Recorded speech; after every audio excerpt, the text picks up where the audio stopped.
Good afternoon, and welcome to the webinar presentation of So You Think There's No Money, Securing Nonprofit Funding in Today's Economy. And this presentation was actually developed in collaboration with a researcher from the American Institute of Research. The gentleman's name is Joseph Jones. He and I actually did this presentation for the Nonprofit Partnership Northwest Pennsylvania Leadership Day back in October. And I'm offering this presentation again for anyone who may not have been able to see it, and for anyone who they may think should listen to this message. And I'm recording this session so that we can make it available to other people who weren't able to join us today. And the agenda is really going to be talking about, what's going on in the world, what the challenge is today. And I'm actually going to share some information that we got over the course of the presentation that we did. And I'm going to be talking about organizational capacity, the product development process, and the role of innovation. And one of the things that I heard after the presentation that we did back in October was, okay, this is great, but how do we go get the money? And the fact of the matter is, and I'll begin with the end in mind, it is next to impossible to get funding for new programs in what I will call the old model of program development.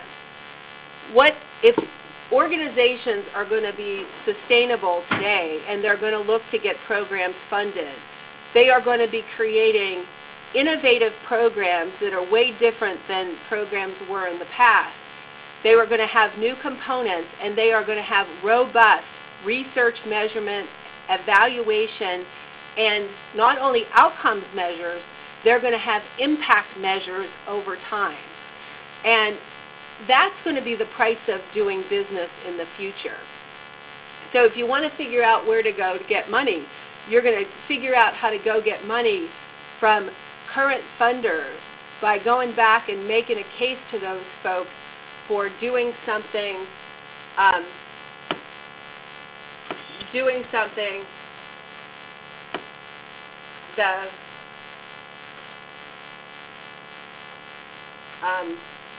for doing something new and innovative. And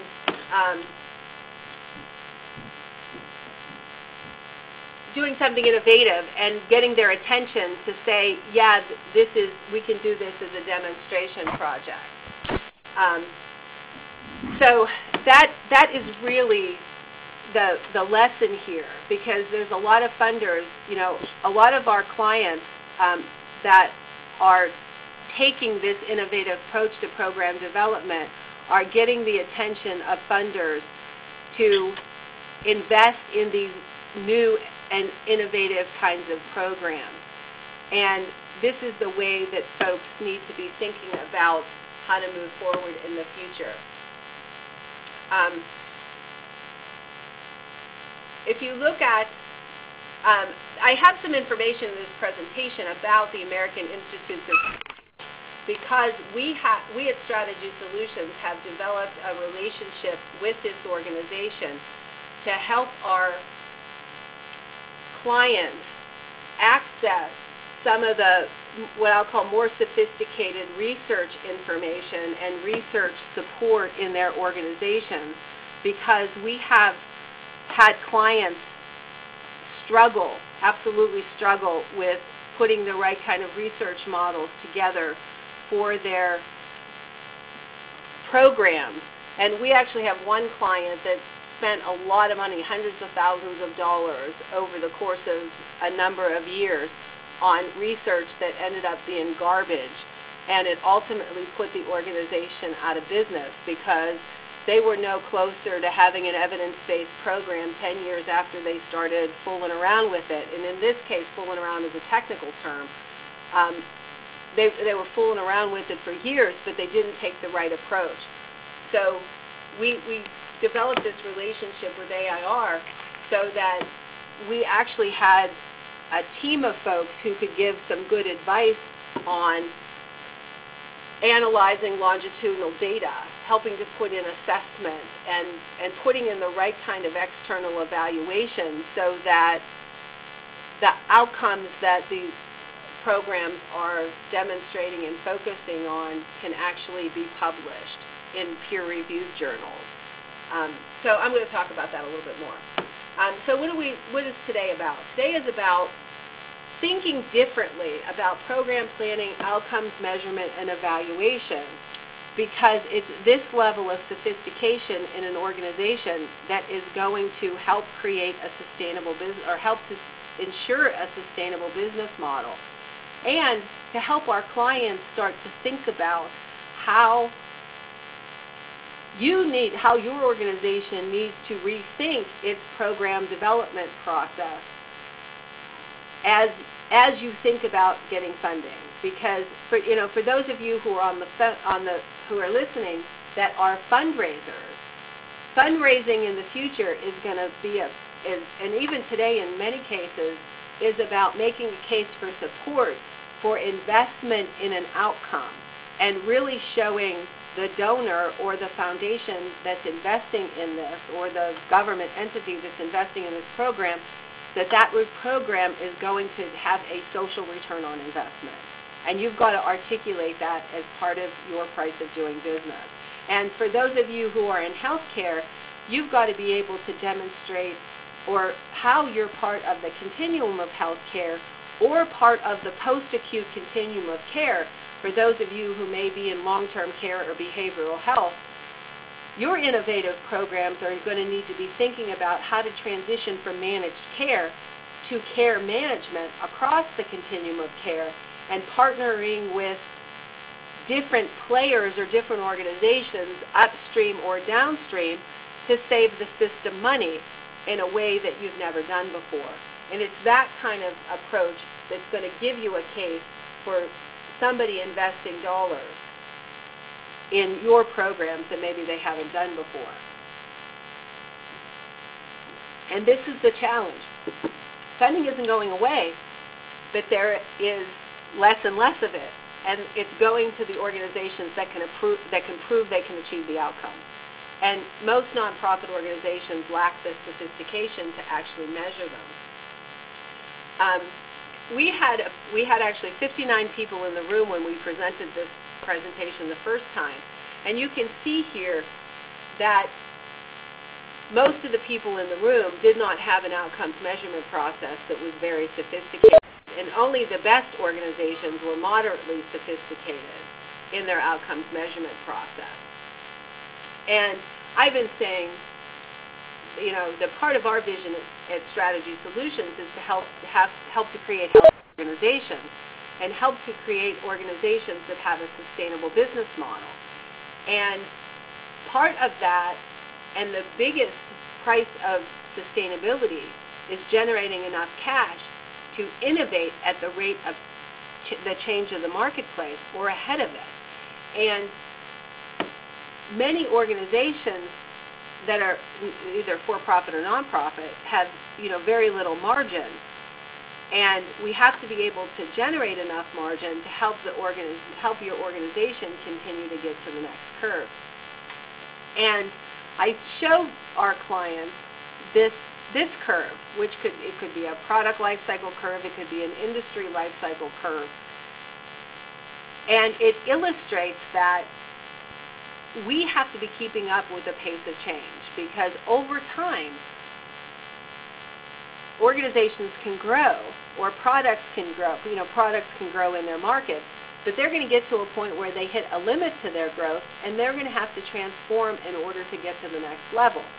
Industries change, products change, and in today's environment, consumers want new features, new services. And it used to be, a few years ago, you could do a needs assessment once every 3 years and then put together a strategic plan and implement it over the next 3 years based on the research that you did as part of that needs assessment. The problem is that today, you've got to be able to adapt in real time.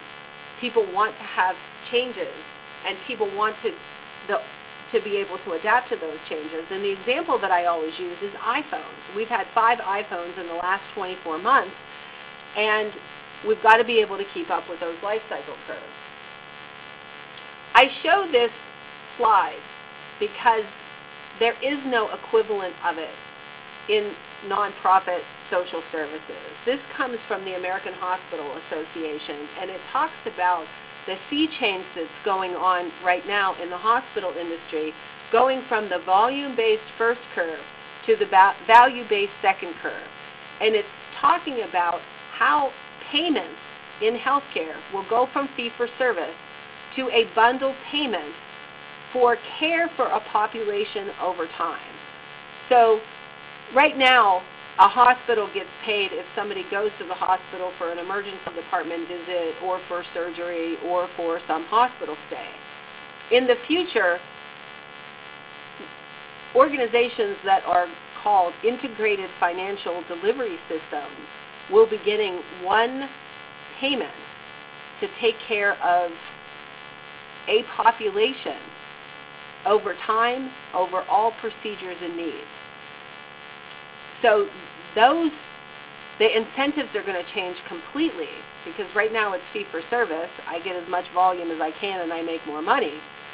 In the value-based second curve, organizations have to think about how they do care management at the lowest possible cost to get the best possible outcome.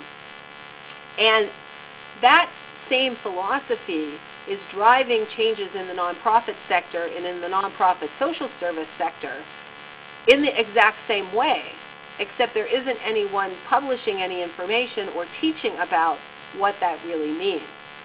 The other implication of this, and why I put it in this presentation as well as others, is that many nonprofit and social service agencies, particularly in long-term care, in behavioral health, as well as in other types of what might be ambulatory therapies, all need to be thinking about how they fit into the post-acute continuum of healthcare, because of the fact that this phenomena is happening, and someday your organization may be required, or probably will be required, to contract with a healthcare system or with payers in a different way, and you need to be prepared for that.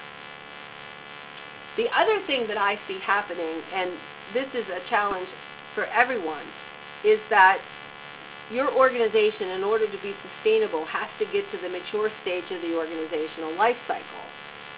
And many organizations decline before they ever get to the next transition in their growth.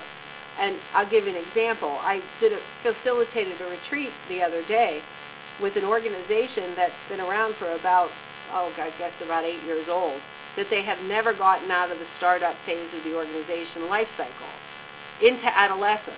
They hired some staff, the staff didn't work out, and they have essentially gone back to an all-volunteer organization again. They are at number 3. They've declined before they ever hit adolescence. I see a lot of organizations that are pretty sizable that decline. They're would be labeled number 6 on my slide. They decline before they ever get to full maturity because they never build the organizational capacity to get to maturity. And this is the demographics of the people that were in the room the day Joe and I did this presentation, to give you a flavor of kind of where people are at. And you see here, a number of organizations said that the majority of them, or the largest percentage, said we're sustaining and starting to build a new curve. And my thinking and my observation is that if you're not striving for maturity or building that new curve actively today, your organization may not have a sustainable business model, and you don't know it. So I've been doing a lot of teaching recently about what are the components of capacity that every organization needs to have in order to have a sustainable business model. And these are the 4 components. We need adaptive leadership, management, and technical capacity. And I talk a lot about adaptive capacity, needs assessments, organizational assessments, program evaluation. These are the things that need to be in place to help an organization get to the next level. These 14 technical capacities are the technical capacities that every organization needs to have. And the top 5 that are on this list today were not even on my list a year ago. These are the new things that are emerging that are going to make the difference between those organizations that are sustainable over the long run and those who ultimately either go out of business, because there's many faced with that, or have to merge in order to sustain their mission because they're not sustainable on their own. And the most significant challenge today is that training and capacity building alone are not sufficient for nonprofits to address those technical needs. You've got to figure out how to build capacity in each one of them.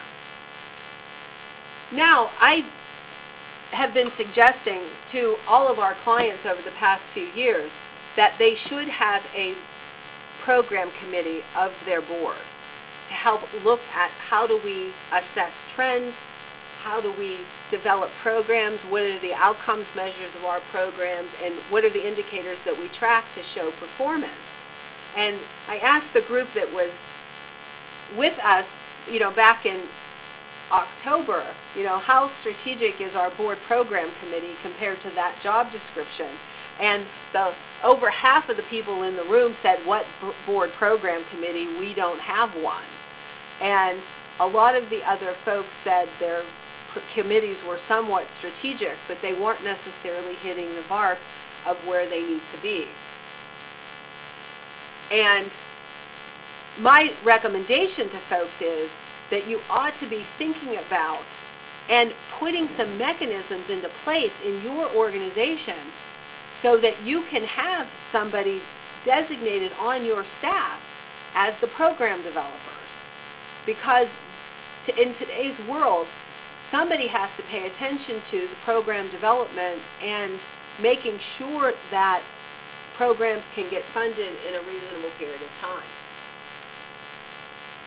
Again, I asked the question, how effective is your program development function in your agency?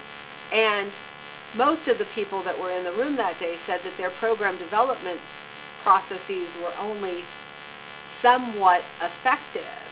And your ability to facilitate innovation and create some collaborative programming that demonstrate outcomes and ultimately impact is really going to be the strategy that makes a difference of whether or not you're going to continue to raise money over time. Because you have to be able to show that return on the investment. Donors today want to know, what's going to be the return on this investment? Yeah, you might buy some bricks and mortar, but if you're asking people to invest in programs, which we're going to have to be doing more and more, because the margins that are available in program revenue, even if it's fee-for-service, aren't enough to cover the cost of the program development, and that's what keeps people stuck. We have no capacity, we have no resources to do it, so we stay stuck. And we can't figure out how to fund it. So how do we get there from here so that we can have a strong case for support and we can go to a foundation or go to a major donor and say, hey, give me $50,000 to implement this program. Give me $100,000 to implement this program. Give me $500,000 to implement this program, and we'll show you a return on investment. This is a good way so that you can start thinking about it. If you haven't read this book, How Stella Saved the Farm, I encourage you to get it and read it. The book costs $10. You can download it if you read Kindle. Costs $10. The actual hardcover book is, I think, $17 if you buy it from Amazon or Barnes & Noble. But you can get it in the Kindle version for $9.99. It'll take you an hour to read if you're a fast reader, an hour and a half if you're a slow reader, and it's a fable. Stella is a sheep. You can see the photo of, you can see the illustration of her there holding up a picture of an alpaca, which is the strategy to save the farm. And the book was written by two Dartmouth professors who were frustrated at their clients' inability to understand the strategies of innovation and facilitating innovation that they were espousing. So they wrote the book to make it more understandable. And if you read the book, you'll be saying, yep, this person in my organization is the bull, and this person in my organization is the alpaca, and this person in my organization is Stella the sheep.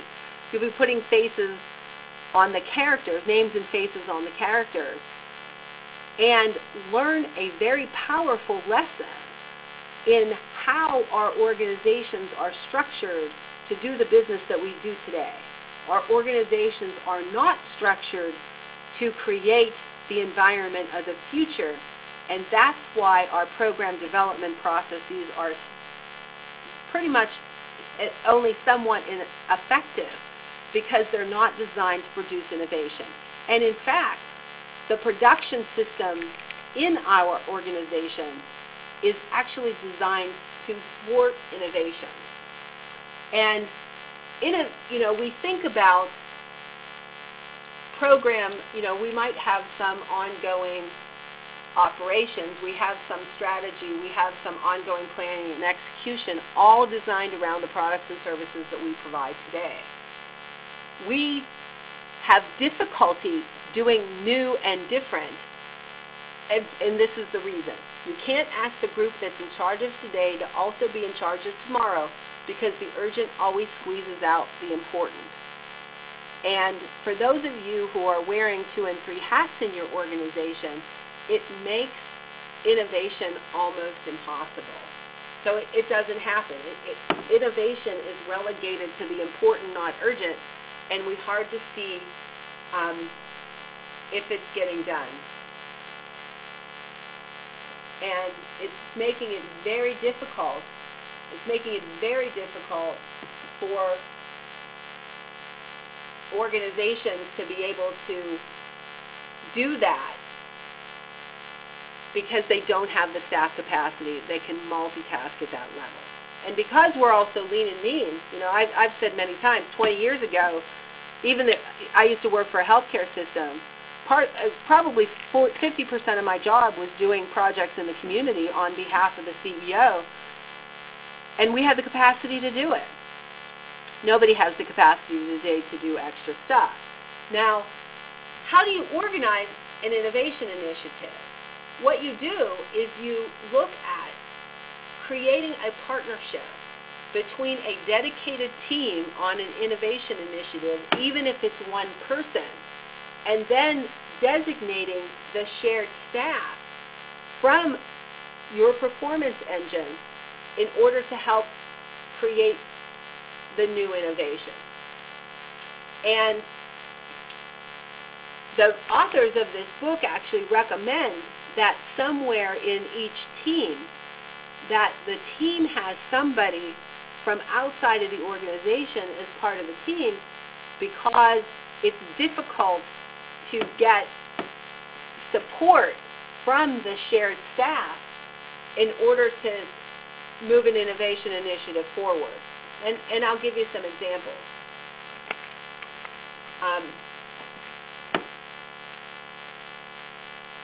Think about you're trying to start a new program, and somebody's in charge of doing it. It's almost impossible in today's funding environment for one person to get all of that done. And one of the limitations that I frequently see is that there's nobody in the organization who can do the cost accounting analysis or the pro forma financial statements to show, if I start this new program, this is going to be what the 3-year forecast of it looks like, and then this is going to be the impact on our organization if we do it. So some type of dedicated finance resource to new program development is one of those shared staff things that's hard to negotiate.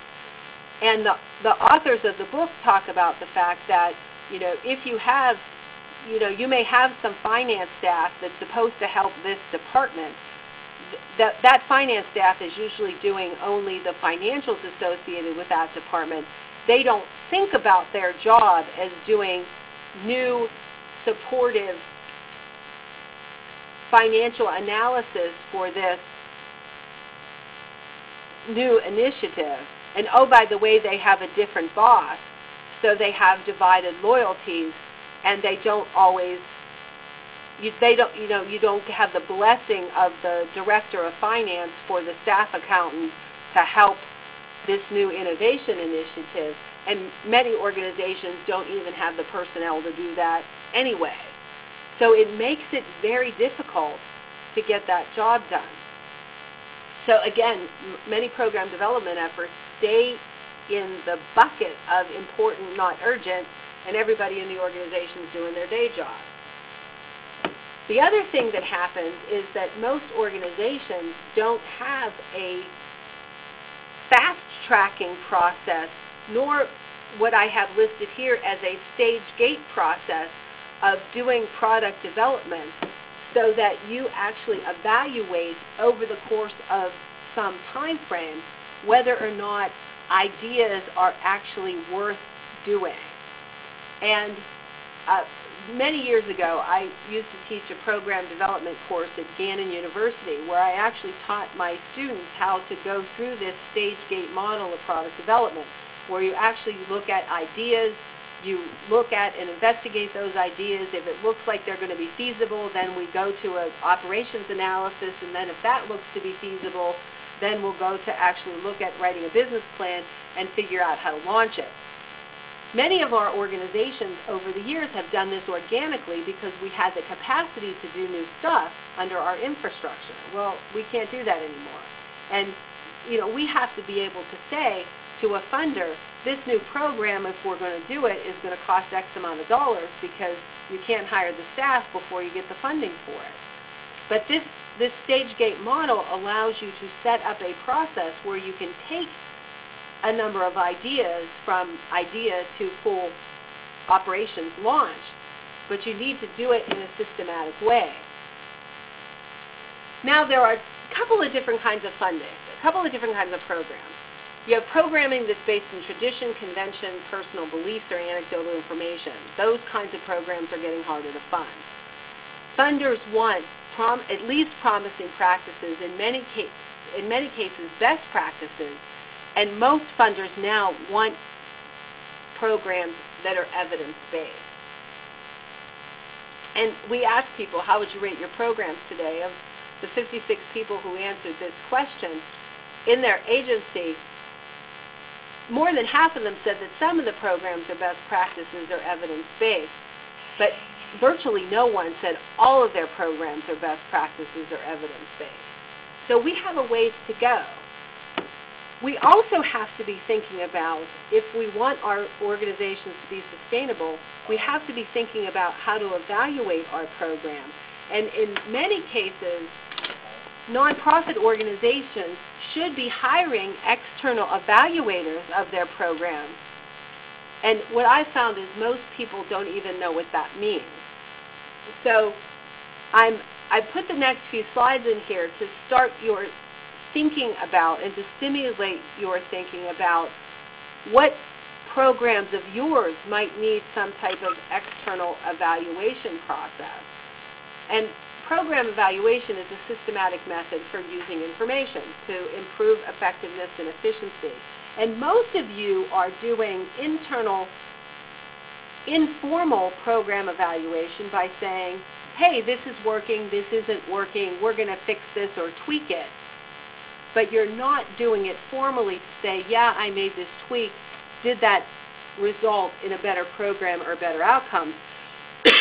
And can I prove that by the data that I collect? The purposes of program evaluation are to measure outcomes and impact, to be transparent and accountable, to inform those who provide information, and to look at what works and what doesn't work and why. And I have a book recommendation for you and an outline that I will send related to some program development thinking. It's actually what I'll call a companion piece to this program on how to actually think about developing the program. It's written from a book. I'm teaching a course this semester at Duquesne University on program development, and the book is called Designing and Managing Programs. For those of you who want to start thinking about and recognize that we have to start thinking about building our programs differently, that book is a great book and what I would consider to be a must-read for program developers in today's environment. And one of the things that was an aha moment for me the first time I read the book is that we should be building into our program hypotheses as well as into our program design differences in approach based on culture. Because there's a lot of evidence out there that different cultures relate differently to things, and what works in one culture as a program strategy will not work in another culture as a program strategy. Acute healthcare has been finding this for a long time. You know, different cultures have different values related to healthcare prevention monitoring. So the programs that we design and implement need to have different ways of dealing with people based on their culture. And we should be looking at program outcomes based on culture so that we can really evaluate the effectiveness of what we're doing. And, you know, can we really implement this program in a group of Hispanic women when the program was designed with Caucasian women of a different socio-demographic, you know, background. So those are the kinds of things we have to start to think about. There are three types of evaluation. We've got formative evaluation that aims to improve the program or the implementation. Summative evaluation that assesses the merit or the worth of the program. Is this program even worth investing in? And then developmental evaluation, which is intended for situations when you see that the program is currently changing.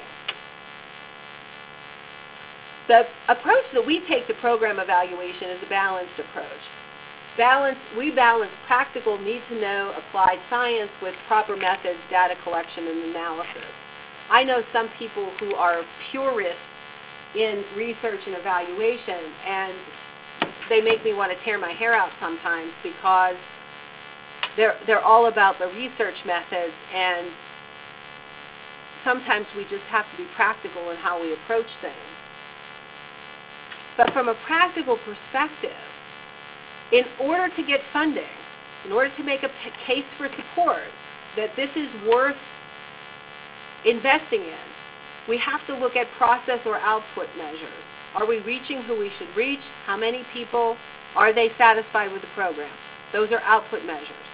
Outcome measures are the knowledge, attitudes, behaviors, or other predetermined variables that are changed as a result of the program. And then there are impact questions, whether the long-term changes that are a result of the change in the outcome variables. And I added on to this, the new impact question is, how does this program save the system money? Because this, I think, is the biggest opportunity for nonprofit organizations to come up with innovative programs and to get the attention of the funders. And I'll give you some examples. We do stakeholder interviews to support our clients' strategic planning efforts. And we've done interviews of funders and payers and have been told, we have no money for new programs. We have no money to invest in that. But if your client has something that's really innovative that can show how it saves the system money, we want to see that. And I'll give you an example. One of our clients that is it's a specialty hospital, put together a program for a medical home. It was a medical home concept that included some social services and other sort of a bundle of approaches and services that would help save the system money over time if they were utilized in that way. The local funders were very impressed with what they were trying to do, and they are helping them raise the money to actually implement that model because they demonstrated through their financial analysis that if the model was invested in, that it would be better than break even in less than 2 years. But it needed I don't know, it was like a $1.5 million investment or something. So it was a big number that needed to be invested in that program. But it achieved a return on investment for the organization. It also resulted in a better, higher level of care for the clients. And it also had the potential to save the system money. Those are the kinds of programs people want to see. And many times, we see a lot of our healthcare organizations and nonprofit organizations now are starting to implement electronic records, whether it's record keeping for the social service agency or behavioral health. And one of our clients right now is putting in a new electronic record system, and it's really a garbage in and garbage out time. Because if you don't design, if you're not really looking at your outcomes appropriately and you're not really developing logic models to say, this is the way the program is designed, this is the outcomes that we need to measure, you may not only not get the outcomes, your program may not be designed in a way to actually achieve the outcomes. And we're finding that to be the case with some of our clients.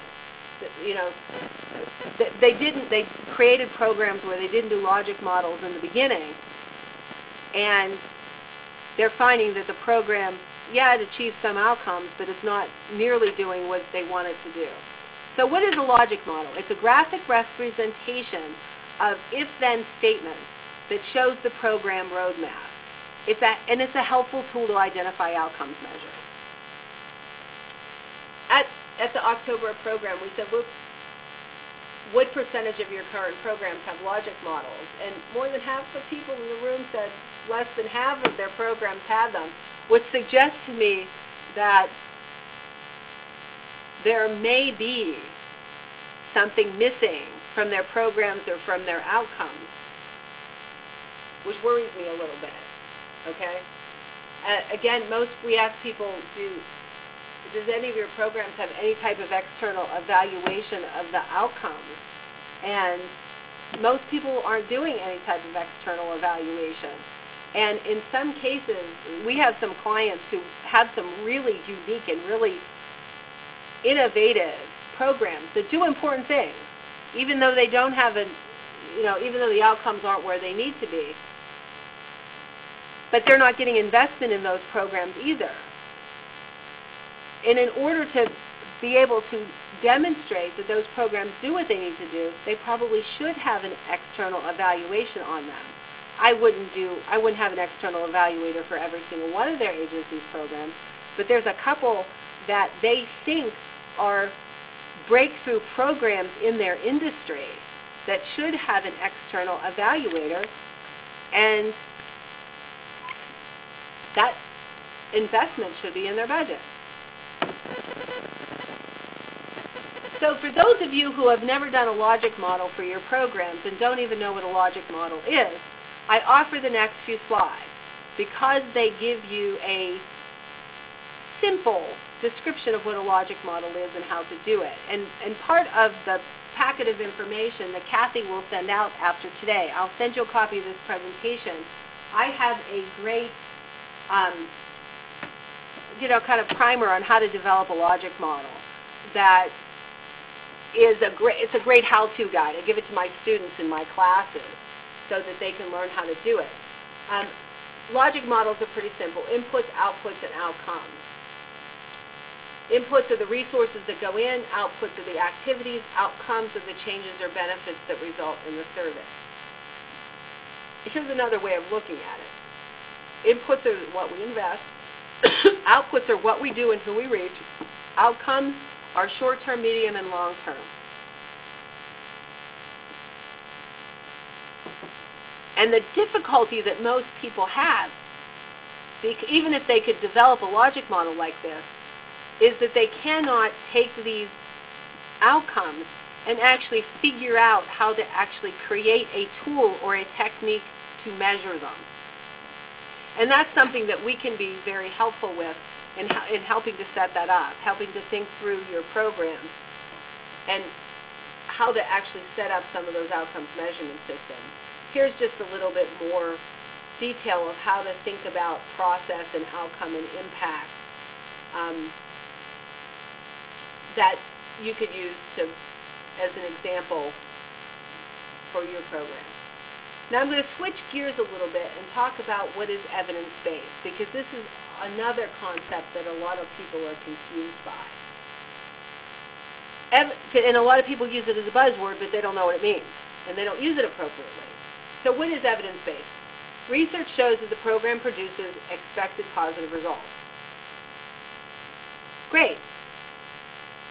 If you're not doing any research to prove that, then how are people going to know that? If you're not collecting outcomes or publishing outcomes, how are people going to know that?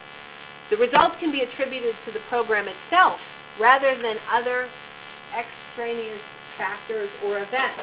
So, people may have been able to have an outcome, but it has nothing to do with your program. It has to do with something else. The evaluation is peer-reviewed by experts in the field.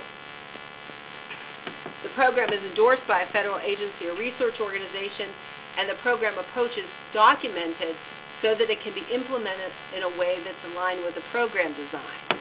And the thing I suggest that our clients think about is you have to think like a McDonald's franchise. Do I have my program procedures standardized in a way that I can replicate them anywhere? And that's the way we have to start thinking about them in social service. I offer these next few slides because the state of Washington did a really nice job of looking at what they were going to continue to fund in the state of Washington. And what I've been finding since I've been working in various places across the country is that some states are more sophisticated than others. And our state of Pennsylvania, where I live and where many of our clients are, unfortunately is not very sophisticated in what it expects from its programs.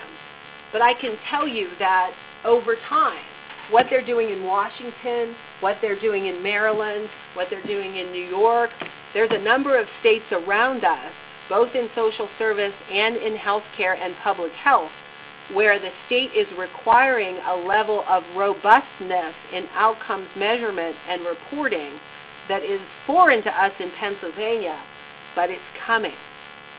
So even here in Pennsylvania, we ought to be thinking about where all of this is going and putting the systems in place to be able to measure our outcomes and impact, because it's going to be the price of getting any funding in the future. But the reason why I'm suggesting that people do it now is that those of you who can show that you're innovative are more likely to get what little money is out there now, because you can make a case for it. And if you're losing, grant applications or you're not getting things funded, it's probably because you're not taking this kind of an innovative approach to your program development. And I'll give you an example. One of our clients, we spent some time actually helping them think through what would be an ideal innovative model down the path of this kind of thinking. And they actually had a federal grant in their discipline that they had gotten over the last couple of years. And I encouraged them strongly to take some of these new innovative ideas and actually incorporate them into their new grant application. And some of their board members who weren't on the program committee suggested, who knew this, because I did some training for them, but they said, oh, no, we're one of the top performing grant recipients in the country in the model that we have. We're going to apply for the same thing. They didn't get funded because their program wasn't innovative enough. The feds were looking for innovative programs.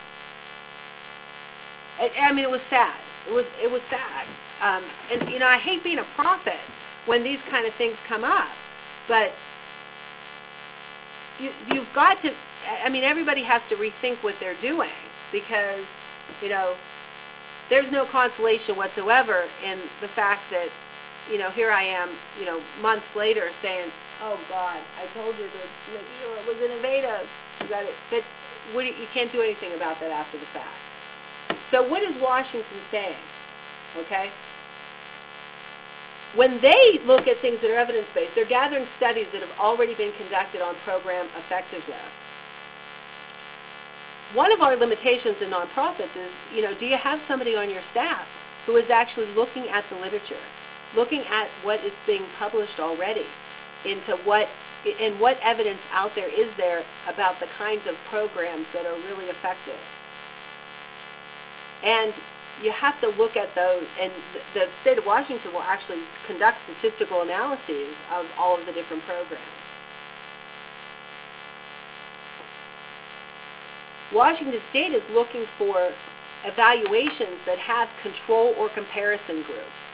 Now, those people who are research purists say that every single program design has to have a control or a comparison group. I would say, practically speaking, that's not true. You don't need that to evaluate every program. However, for some programs, it's really important to have that. And you may need to build that into the cost of developing your program. You have to build in the cost of research. You have to build in the cost of evaluation. And most people don't do that. They don't have the core competency in their organization to do it, and they don't even think about it as something that's important. But if you did that for a couple of programs and said, hey, listen, our clients improved 50% because we did this, this, and this, wouldn't that be a lovely case to get more funding? They prefer evaluation studies that use real-world samples from actual programs in the field. They don't like theoretical ideas. They want to see real pilots or real programs that do real things. They also will discount it if the researcher is actually the developer of the program. And here's where they say, we want to have somebody, you've got to have somebody look at it that had nothing to do with the program and be able to show that you weren't biased in how you looked at your program outcomes. These next 3 slides in here, and I'm not going to go over them, but you'll have them in your program packet. They are case studies from the American Institutes of Research on different programs that they have been the external evaluator for, where they have, you know, either improved programs or showed the difference in effectiveness based on, you know, how they did an evaluation of the work that they did. So those are case studies and how kind of an evaluator might approach different things. Now, what do most nonprofits need? Most nonprofits need support to continue to develop and refine the logic models and look at their output, outcomes, and impact measures. And in most cases, you know, you could get that from, you know, some management service volunteerism or some consultant who can assist with that. They need support to set up the systems to appropriately track and monitor output, outcomes, and impact, which requires some investment in a data collection system. There are a number of online, inexpensive case management software tools that are developed and are being developed that even the smallest agency in the world can use. We have a small client in the South Hills of Pittsburgh who uses an online case management tool. I think they have a staff of 6 people. It's very small, but they measure their outcomes through using this software, and it allows them to keep track of the work that they're doing. So there's some type of investment in that. You need to continually educate others and members of the board about what program effectiveness really is. Many board members that I know, unfortunately, measure the success of programs and of the agency overall by what's the financial bottom line. And yeah, it's just lovely that we have these outcomes from these programs, but they really don't recognize the role of the board in helping to shape the capacity for organizational development. The other thing that I try to continually the conference has been muted. The thing that I help to, try to educate folks, especially board members, to understand that if an organization has a lot of product development efforts going on, and they're using their cash flow to fund new program development, that they need, when they look at the bottom line, the program developers and the CEOs need to look at, well, if I'm at break even, I may actually have a $30,000 a year profit because that $30,000 was being invested in staff capacity or staff time or consultants or research to help us build these new programs. You need to be able to at least estimate how much of that, how much of the cost of your doing business is actually supporting new programs, and call that out so that your board members recognize that and to continue to allow you to do new program development. Here's a list of some tips for effective program evaluation. Understand the program, incorporate a continuous improvement process, understand the situation around the program, have rigorous, not rigid, evaluation methods, and have reporting that informs and improves the program. So all of that being said, if you really want to find new money or try to position yourself for program investment dollars, which many organizations haven't, here's our recommendations. First of all, understand that you're not alone if you don't understand technical research terms. Most people don't. Arrange for some type of training to learn more about it and the implications for your agencies and how to tie your outcomes to your fundraising strategy. Because if you don't have a clear tie between your outcomes and your fundraising strategy, that's a perfect opportunity to connect the dots, because you probably have all the information that you need in the agency to be able to do that. You just have to learn how to think about it that way. Secondly, is you have to recognize that an ongoing investment in outcomes measurement and evaluation is now required as the cost of doing business. It's not an option. And you also have to recognize that if you don't have logic models for all your programs and you haven't really mapped out your hypotheses of your programs, that you may have some outcomes measures, but they may not be the right outcomes measures. And I'll give you an example. I was doing a training for a client a while back who didn't have outcomes measures for their program. And they had 3 very lovely outcomes that they were measuring.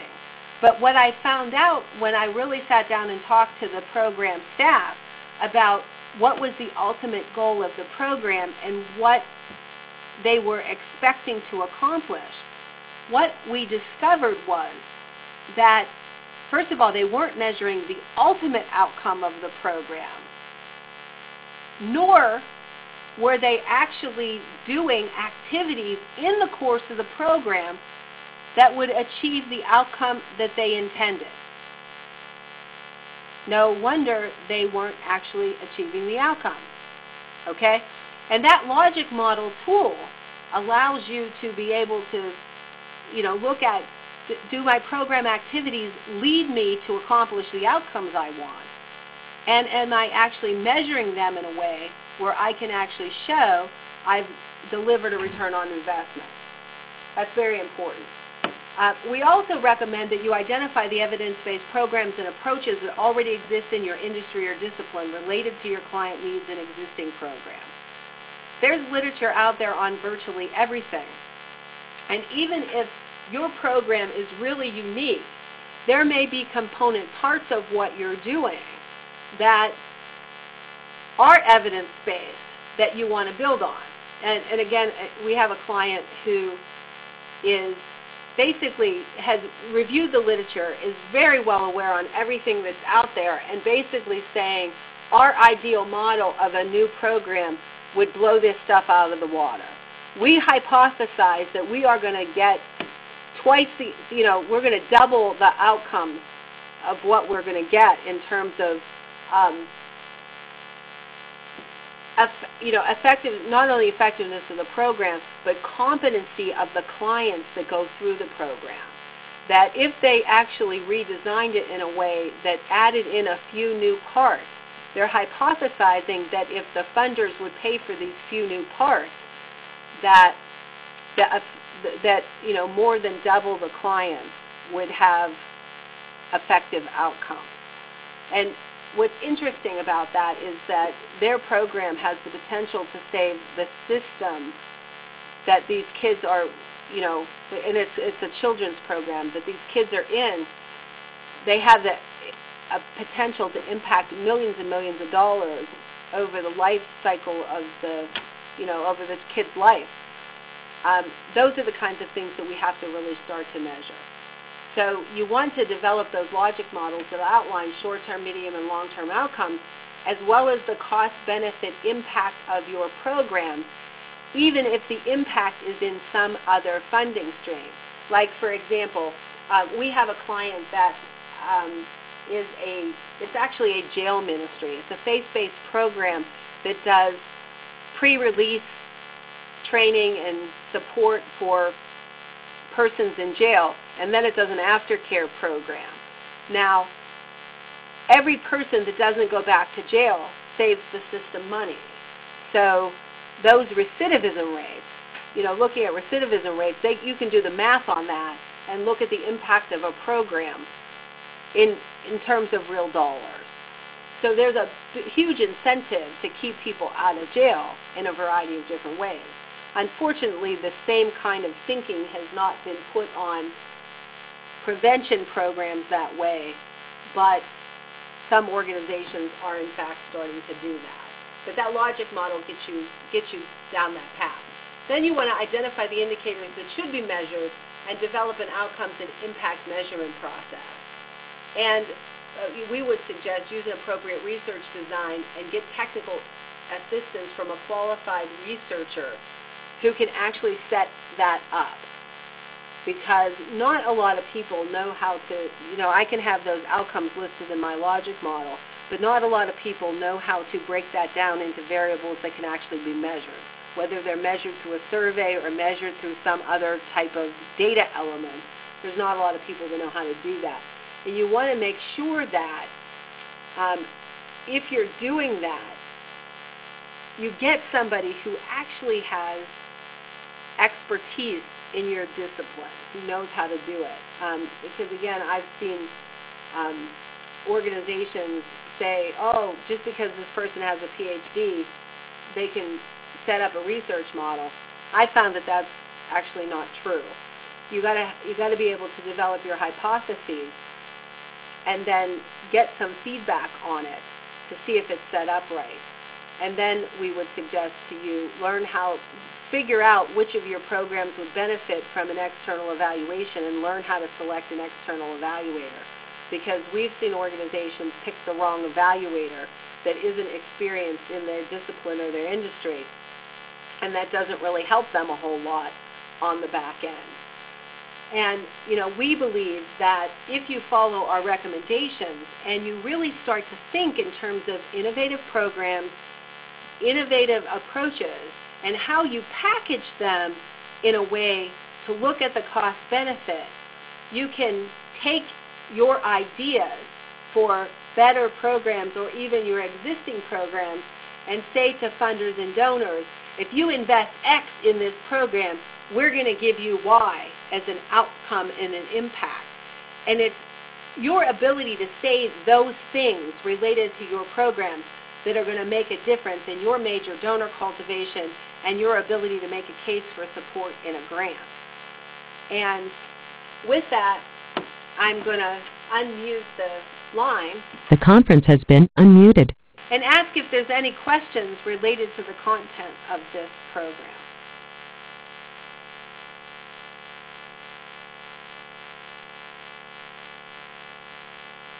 Anyone have any questions?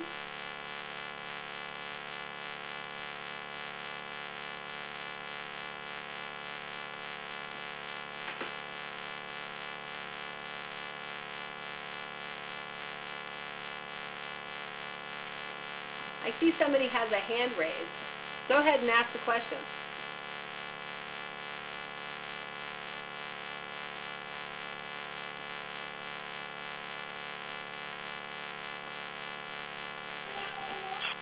Because we are... Hello. Yes.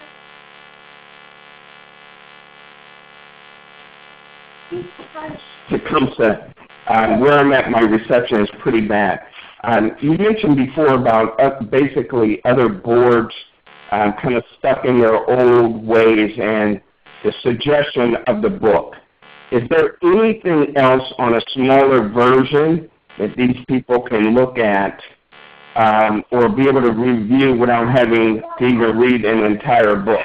Well, and actually, I have, and thanks for bringing that up, I actually have 2 articles that I recently wrote that I will have Kathy send you as part of the resource packet from this webinar. One is basically a summary of what I just said in a one-pager. The other one is an article that I just had published in the Pano magazine in November on how to create a sustainable business model for your organization and some of the things that you need to be thinking about in terms of sustainability. Those 2 articles are designed to start getting people, they're designed as an education piece that you can give to board members and say, this is the kind of stuff that we need to be thinking about if we expect to be sustainable. Another question here. Basically, I've been involved with certain boards where the planning committee just does not show up. Well, yeah. That's a problem. That's a problem. There's a lot of, and there's a couple of different reasons. I mean, how do you get people to show up? There's a couple of different reasons for that, and one of them is simply we schedule the meetings around our availability and not when people can come. So the first thing I suggest to our clients when those issues present themselves is to say, go back to those board members and say, what's a better time that we can actually get you to come? That's the first thing. The second thing is that nonprofits also have to rethink how they staff, how they actually support the board work, because many nonprofits, especially small ones, expect their program committee or their planning committee of the board to tell them how to do this kind of stuff like they were experts in doing it, as they look to their board members to be what are called management service volunteers. The staff isn't sophisticated enough, or doesn't have the background or experience to know how to do this, so they expect the board members to help them figure that out. That's actually not a good idea.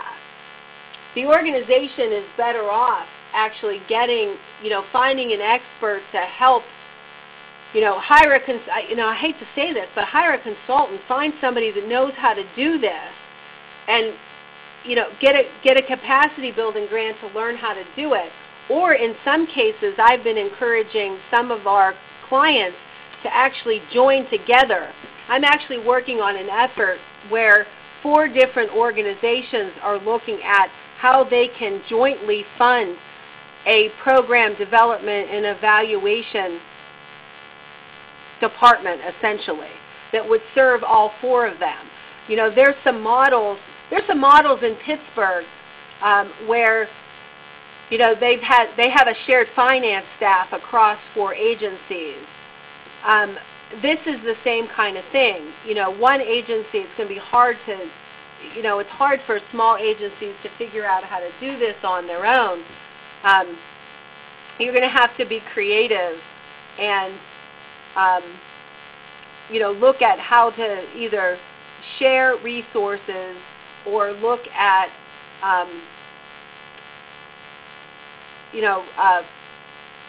getting folks to step up and do some more fundraising to make resources available. The fact that you brought that up, I actually facilitated a retreat not too long ago of a small nonprofit board where they were struggling with this very thing related to innovative programming. They had one kind of program that was working pretty well, but they needed to build these other programs, and they just didn't have the staff to do it.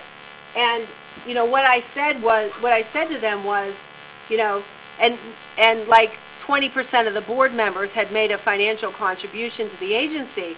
I said, folks, you realize that 100% of the board should be giving an annual gift to the agency commensurate with their means, even if that's $5.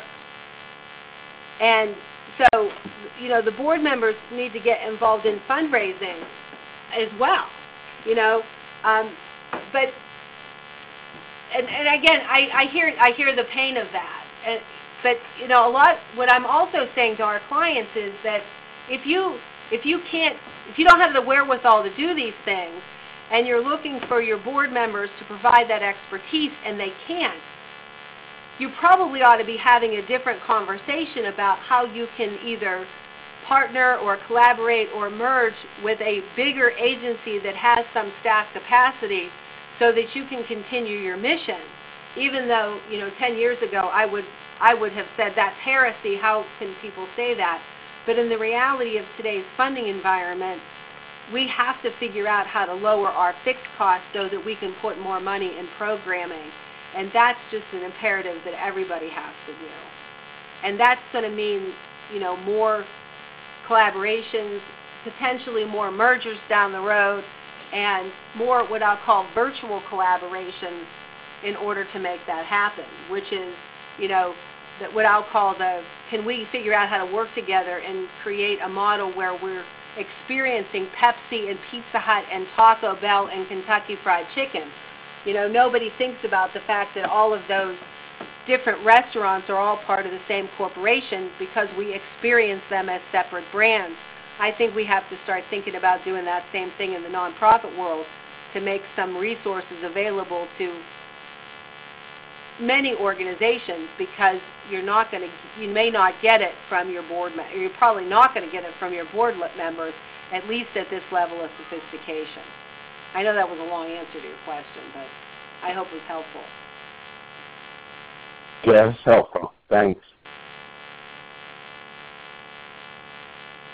Any other questions? I also have an article that I wrote recently called Board Blunders, the top 10 board blunders. And it's actually going to be published. And I'm not going to send it out to you, but if you're interested in it, send me or Kathy, and I'll have Kathy, when she sends out the email to you folks with the resources, I'll have Kathy talk about, if you want to get a copy of the Board Blunders article, to let her know that. It's going to be published by Pano I think it's going to be published in February. Pano is the Pennsylvania Association of Nonprofit Organizations.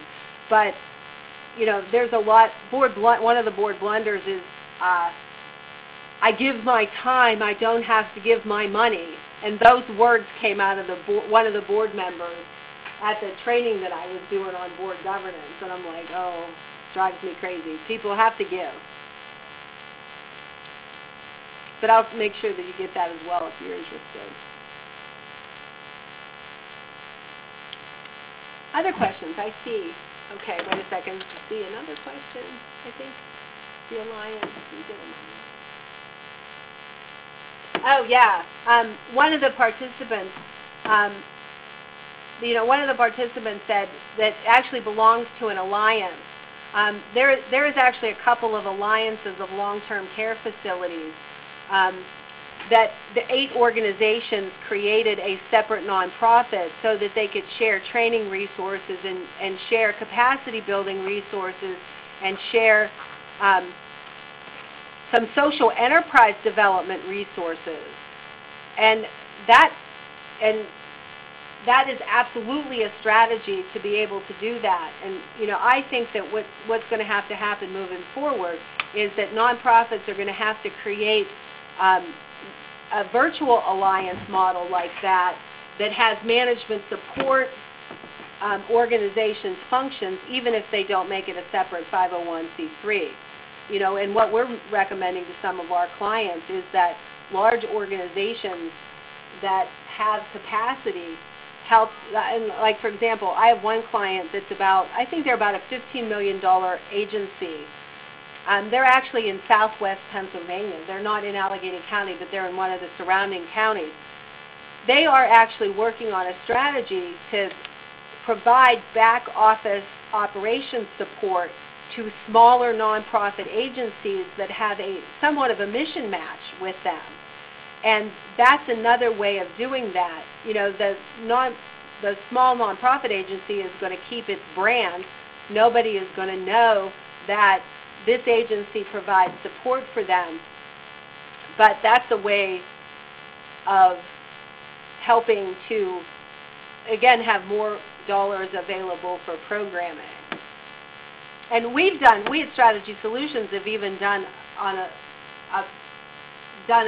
strategy of that recently. I don't know if those of you may know because of the notices that you got from Kathy, but we recently moved our Erie office in with the nonprofit partnership in WQLN. And one of the main reasons why we moved is because of the operating synergies of us being close together and the ability to have hallway conversations about doing things differently. But really, practically speaking, WQLN is allowing us to actually use the infrastructure in their building, their phone system and their internet, which saves my individual company money. I now have a blended rent payment when I paid for all that separately. It's saving us a lot of money. And I think nonprofits need to be thinking about how they can start to consolidate and coordinate things. 8425 Peach Street. We have the same phone number, same web address, but our new street address is 8425 Peach Street. So we're now up on Peach Street in the WQLN building. But it's a wonderful arrangement and a decision that I took way too long to make, that I should have made a long time ago. But I think it's going to work out very well for us on a number of different levels. And the other reason, an organization called AHEC, which is the Area Health Education Center, is also located in the building. And the staff of the AHEC, we're looking to collaborate with them because we do a lot of community health needs assessments. So they could actually work as contract staff for us. And maybe even vice versa. We might be able to help them with some things. But they could actually help us because they have expertise in some of the services we provide. So it allows me to keep my cost structure in the variable cost column instead of in the fixed cost column. So there's a whole lot of benefits to that kind of thinking that all nonprofits, I think, have to start thinking about. Any other questions or comments?